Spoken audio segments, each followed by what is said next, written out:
The biggest counterfeit money operation in Burkina Faso's history was carried out under the leadership of President Ibrahim Traoré.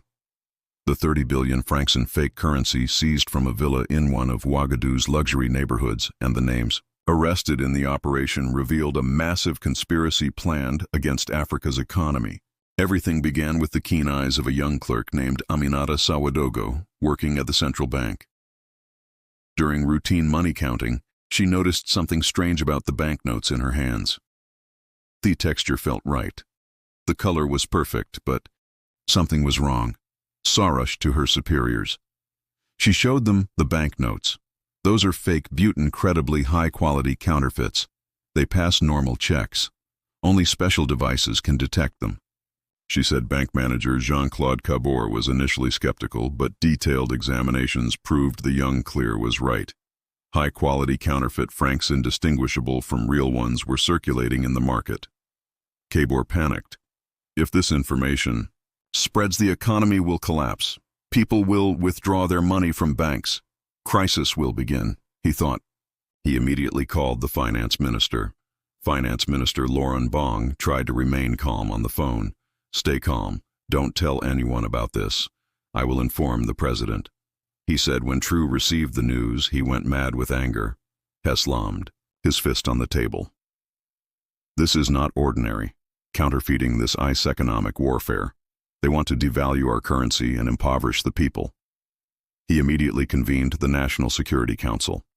The meeting included the Interior Minister, Defense Minister, Intelligence Chief, and Central Bank Governor. Traoré spoke harshly. Someone is trying to stage an economic coup in our country. They will inflate the market with fake money and create inflation. Our people will suffer. This is a declaration of war.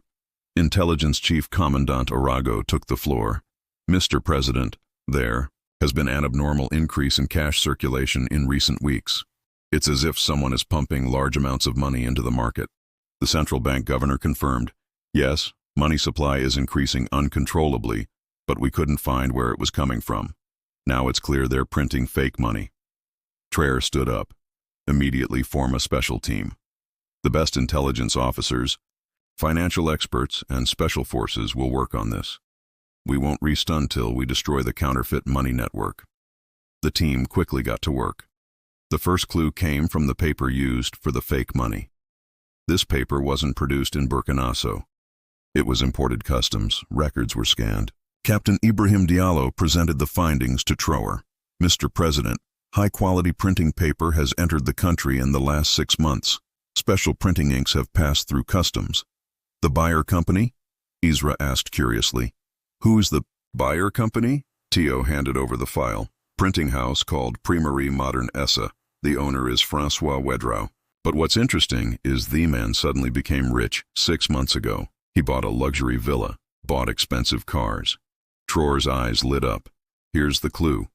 Put the man under surveillance. Who he meets, where he goes. Learn everything. But don't let them notice. The surveillance team got to work. François Wedrau's life was put under the microscope. Every step was watched. Every phone call was listened to. Every meeting was recorded. A week later, a critical development occurred. Wedrau left his house at midnight. He got into a black Jeep. He was heading out of the city. The surveillance team reported by radio. Target is leaving Thessaly, heading towards the industrial zone, probably. To the printing house. Traoré got excited. Continue surveillance. Don't reveal your position. We're coming to tonight. We'll destroy the network. Special forces moved into action silently. Traoré wanted to personally manage the operation. A convoy of 20 vehicles moved silently without lights. It was approaching 2 in the morning. Francis Urago stopped in front of an old factory building. He checked around. He went inside. The surveillance officer whispered, "There are lights inside. Sounds are coming. It seems like machines are working." Traoré gave the order, "Surround the building. No one escapes. We're going in, but be careful. There might be armed men inside." Special forces surrounded the building. All exits were secured. Snipers took position. Everything was ready. Traoré called out with a megaphone, "Attention, those inside. The building is surrounded. Come out and surrender. Don't resist." No sound came from inside. But the machine sound stopped. The lights went out. Panic had begun. Traoré became impatient. Go inside, but be careful. They might be trying to destroy evidence. The door was broken. Special forces rushed in. There was no armed resistance, but the sight inside shocked everyone. Huge printing machines were still warm. There were half-printed fake money on the floor. The smell of ink everywhere. A professional operation tray entered. He looked around. Here's the evidence. He said the scheme they set up to destroy our country, but they won't succeed. Captain Dio reported, Mr. President, 12 people were arrested, including Francois Ouedraogo. But more importantly, Traoré asked, what's more important? Dio handed over a file. There's a list of names here. Who ordered? Who paid? It's all written, and these names will surprise you. Traoré looked at the list. He couldn't believe his eyes. Former ministers, parliamentarians, businessmen, and even some foreign names. They were all involved in this, he shouted angrily. So the conspiracy was this big. It wasn't just fake money. It was a plan to take over the country. At that moment, one of those arrested said he wanted to talk. The technical manager of the printing house, Pascal Tapsuba, began to confess, crying. They deceived us, he said. They said we would just do printing work, but then they forced us to print fake money. If we didn't accept, they would kill our families. Traoré asked, who forced you? Who did you receive orders from? Tabza continued, trembling. There are big bosses. There are foreigners. They said you will collapse. Burkina Faso's economy.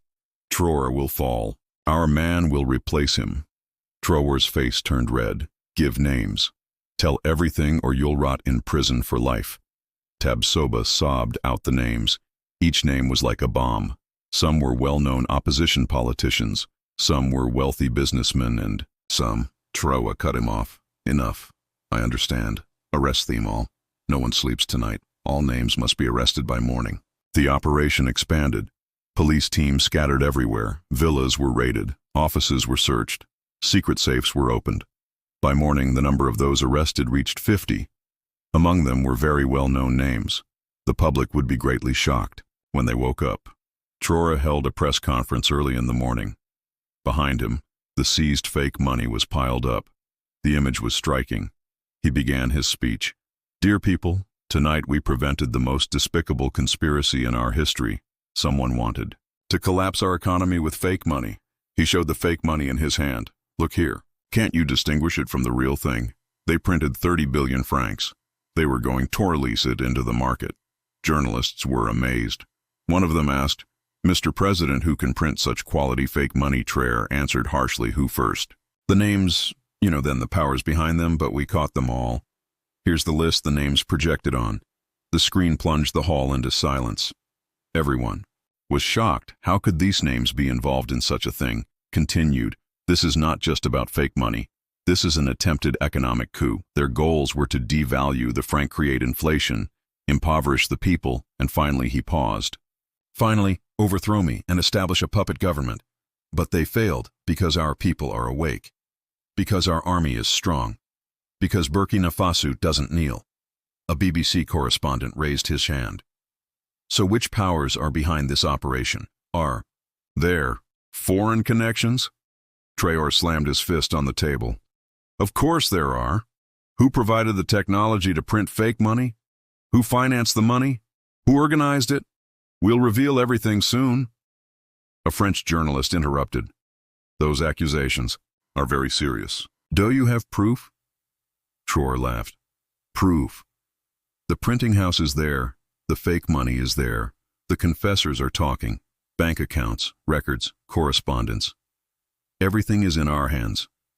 When the meeting ended, the people had taken to the streets. Enguerrand support demonstrations had begun. Traoré is right. He's our leader. Down with the traitors, slogans were being chanted. Meanwhile, the interrogation of those arrested continued.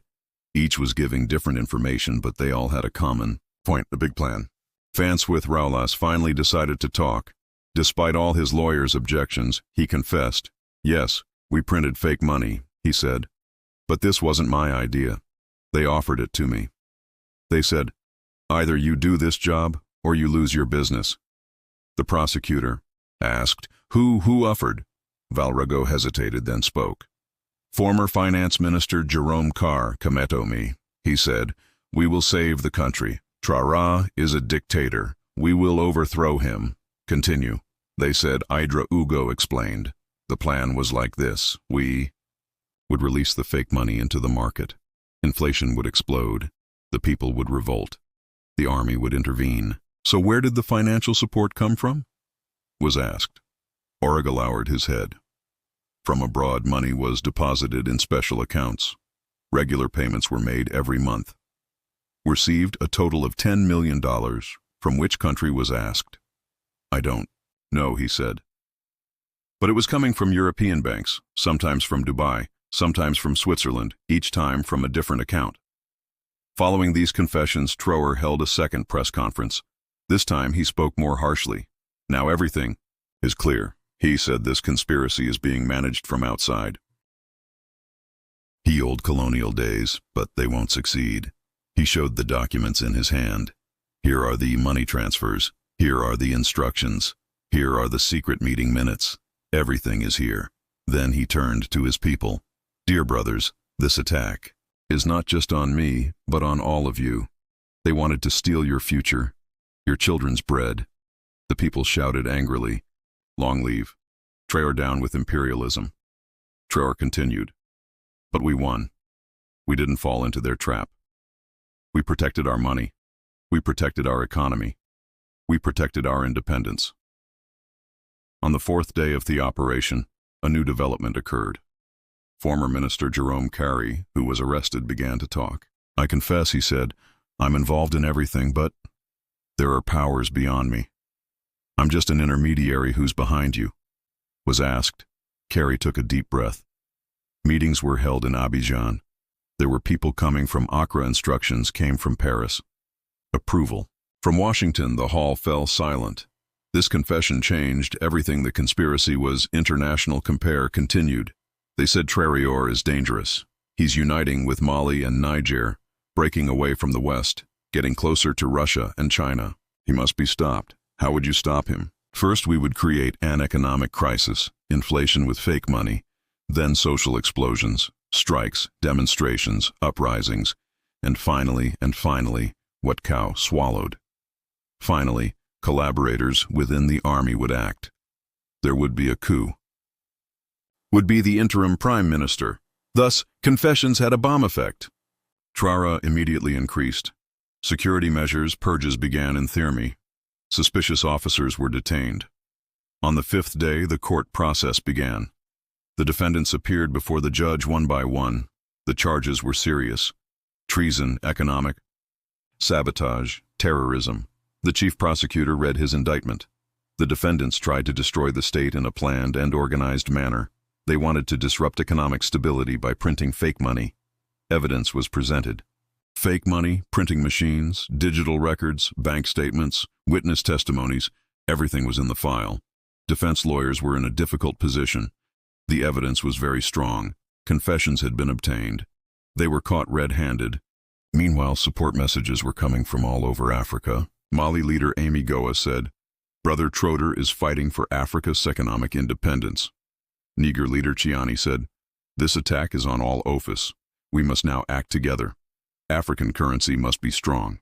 Guinea leader Dumboya said, "Fake money is terrorism." Traoré is fighting a rightful struggle. Senegal, Chad, Uganda, South Africa all gave support. Africa was now awake. It was uniting against economic attacks.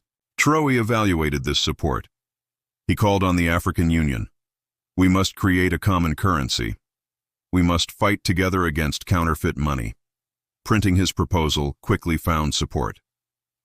The idea of establishing an African central bank strengthened common security holograms began to be discussed. On the 10th day of the operation, Traoré appeared before the people. Thousands had gathered. There was an atmosphere of victory. "Dear people," he said, 10 days ago, we prevented a vile attack on our economy. We seized 30 billion fake francs. We caught 50 traitors." The people applauded enthusiastically. Traoré continued, "But more importantly, We disrupted the game. We exposed those who wanted to impoverish and rule us. Young people kept tempo chanting, Traoré, Traoré. Women shouted victory cries. The elderly prayed. Traoré finished his words like this. This victory showed that no one can deceive Burkina Faso. No one can play with our money. No one can collapse our economy. The fate of the seized fake money was also determined. They would be burned in a special ceremony at the central bank. They would turn to ashes. The burning ceremony was broadcast live. Traoré threw the first fake money into the fire. Let this be the last, he said. Noon can steal our people's labor again. As the fire grew, the people watched with joy. 30 billion francs of fake money was turning to ashes. But more importantly, conspiracy had collapsed. Traoré made his final speech. This fire is not just burning fake money, it's also burning the exploitation system. Now a new era is beginning. We will protect our own money. We will manage our own economy. We will determine our own destiny. And no one, absolutely noon, can stop us. Not with fake money, not with coups, not with threats. Africa's time has come. This was the miracle Traoré created. Not just catching 30 billion fake money, but seeing and disrupting the game. Now Africa was awake. It was on alert against economic attacks. And Traoré was at the forefront. On the 15th day of the operation, international repercussions continued. Western media outlets were reporting the news from different angles. Some were trying to portray Traoré as a dictator, but the evidence was there. The fake money was real. The conspiracy was real, and Traoré was right. The African Union decided to hold an emergency meeting. The agenda had a single item: joint measures. Against the counterfeit money threat, representatives of 54 African countries met in Addis Ababa. Traoré joined the meeting via video conference. His speech was historic. Dear leaders, my brothers, if we are gathered here today, their reason is clear. We have seen the new face of economic exploitation. They no longer come with tanks and rifles. They come with fake money. They want to collapse our economy from within. The hall resounded with applause. Everyone knew Traoré was right. Similar threats existed in other countries. The Kenyan leader took the floor. We also caught fake dollars. The Tanzanian leader added, we have fake euros. The Ugandan representative said, this is an organized attack. We are all targets. Tried his solution proposals. We need to set common security standards. We must make our currencies impossible to counterfeit. We must share technology and, most importantly, we must establish a common intelligence network. The proposals were unanimously accepted. The African Monetary Security Commission was established. One of the names Traoré trusted was appointed as chairman. Meanwhile, the tentacles of the network caught in Burkina Faso extended to other countries as well. 3 more printing houses were raided in Ivory Coast. 20 people were arrested in Ghana. A fake money depot was found in Togo. The network was bigger than thought. Traoré evaluated this developments. Did you see? It's not just an attack on us, but on the entire region. But they're too late now. Africa has awakened. It won't sleep again. He said the court process also continued. The defendants' lawyers were recommending they become informants to benefit from reduced sentences. New confessions were coming every day, and each confession showed the depth of the conspiracy. Former parliamentarian Robert Zongo's confession felt like a bomb. The fake money business is the tip of the iceberg. He said the real plan was much bigger. We would create simultaneous crises throughout Francophone Africa. People would revolt. Armies would intervene, and finally the old system would return. The prosecutor asked, what do you mean by the old system? Zongo lowered his head. You know, the system under France's control. The days when we couldn't take a step without their approval. The system where the CFA franc determined our fate. This confession became headlines in the African press. The old colonial system wants to return. Headlines were thrown. People organized protest demonstrations in the streets. Traoré tried to calm these reactions. Anger is justified, but violence is wrong. He said, we are civilized people. We will respond by working, by producing, by getting stronger. When the 20th day came, the first court decisions were announced. The ringleaders received life imprisonment sentences. The accomplices were sentenced to between 20 and 30 years. Their assets were confiscated, and most importantly, the whole world learned about this conspiracy. Traoré made his final assessment. This event taught us a lot. Our enemy is not asleep. They're constantly trying new methods. But we are ready too. We have an answer to every attack. The seized counterfeit money machines were converted into the central bank's new security laboratory. Now could better protect its own money. Technology had been turned to their advantage. Young engineers developed new security measures by examining these machines. Holograms, watermarks, micro-writings, special inks, everything would be domestically produced. Traoré visited these young people. "Here is our future. You are," he said. "You took the enemy's technology and made it our weapon. I'm proud of you.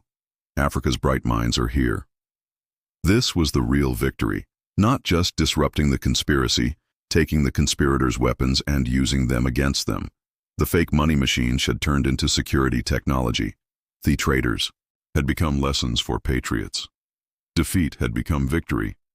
And Traoré had shown once again that Africa was no longer the old Africa awake. Africa strong, Africa united. Africa none could deceive, no one could defeat, because Africa had leaders like Traoré. These leaders were walking with their people. Victory was theirs. The future was theirs.